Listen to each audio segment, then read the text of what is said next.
On the drive back home to Portsmouth, New Hampshire, after a trip to Montreal, Quebec, Betty and Barney Hill caught sight of a UFO.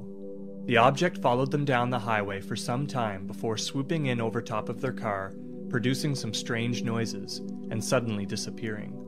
But when the Hills reflected on the sequence of events that night, they realized that more had happened than they'd remembered.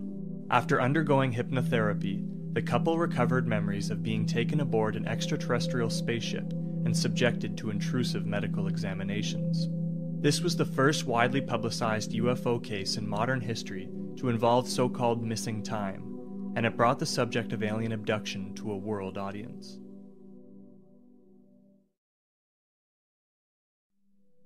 On the night of September 19, 1961, the Hills were driving southbound on US Route 3 when Betty, riding in the passenger seat, spotted a bright light moving erratically in the sky.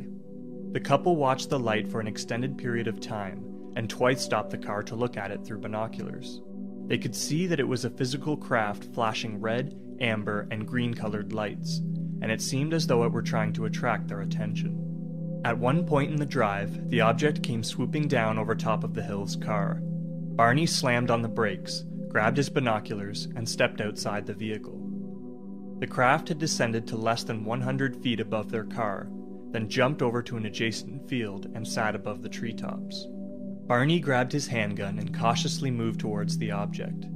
He described it as being in the shape of a pancake, with a ring of windows along the outer edge and two small fins sticking out on either side. The entire craft was approximately 60 to 80 feet wide.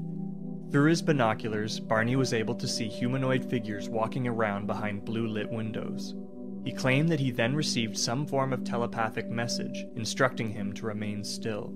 Convinced that he was about to be captured, Barney ran back to the car and, in a state of panic, warned Betty of the danger and drove away. But the Hills could not escape the craft. It caught up with them on the highway and started keeping pace with their car. The couple heard what they described as a series of rhythmic buzzing tones that seemed to bounce off the trunk of their car. Then, for reasons they could not explain, they ceased all conversation and continued on without incident until they heard a second series of buzzing noises further down the highway. At this point, the couple had trouble remembering what had happened over the previous 20 to 30 minutes. They vaguely recalled encountering a roadblock, making a sudden turn off the highway, and finding a large fiery orb on the road, but they could not explain how all these memories fit together. To add to their confusion, the couple later realized that the drive had taken 2 to 3 hours longer than anticipated. In the following days, the Hills made further inexplicable discoveries. The car trunk had a number of small, shiny circles on it that appeared to have magnetic qualities. Barney's shoes had been badly scuffed, and the leather strap on his binoculars had been cut. Betty's dress had also been cut in a number of places, and the hemline was torn on one side.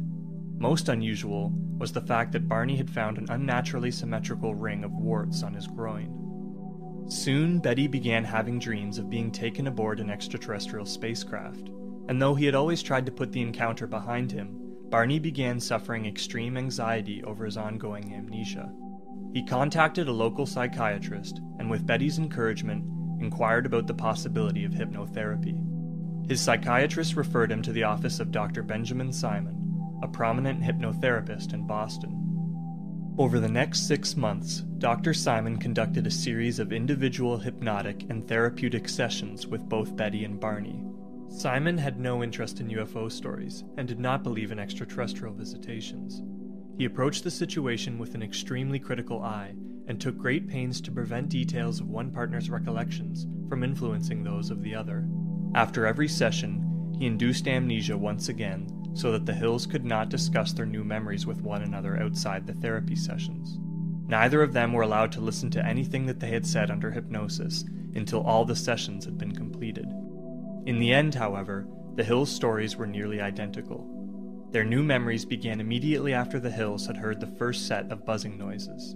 Barney recalled feeling suddenly compelled to pull off the highway and drive into the woods. Once he'd driven off the highway, the car stalled, and 6 humanoid figures came to lead the Hills aboard a disc-shaped craft that rested nearby.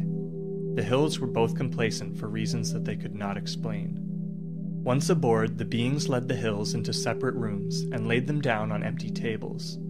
Both Betty and Barney were subjected to a series of invasive and at times painful procedures that focused on their reproductive systems. Somehow the beings were able to communicate with the Hills, and they offered them reassurance in times of pain. Still, the experience was overwhelmingly negative for both Betty and Barney. Dr. Simon often had trouble keeping them calm as they recalled the more traumatic moments of their abduction. By the end of the sessions, both Betty and Barney had come to believe that they had, in fact, been abducted by alien beings. Betty was able to recreate a star map under hypnosis that she claimed she had been shown while aboard the craft. Later researchers have used this map to argue that the abductors were extraterrestrial beings from the Zeta Reticuli star system. Dr. Simon, however, concluded that all abduction memories were subconscious fabrications inspired by the contents of Betty's earlier dreams. Nevertheless, he admitted that there were a number of inconsistencies between the two accounts and the dream narrative that he could not explain. The Hills is now considered a landmark case in ufology. It was not the first ever case of alleged alien abduction, but it achieved an unprecedented degree of media exposure. The Hills was also the first publicized abduction case to involve a period of so-called missing time.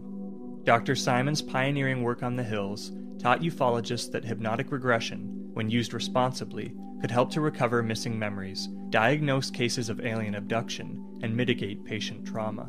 When UFO researchers began to specialize in abductions in the late 1970s, they used many of the same methods that Dr. Simon had successfully applied to the Hills. Though Barney passed away only 5 years after the termination of his therapy, he managed to overcome the symptoms of his trauma. After Barney's death, Betty became more heavily involved in the UFO community. She remained a proud advocate of UFO research until the day she passed away in 2004.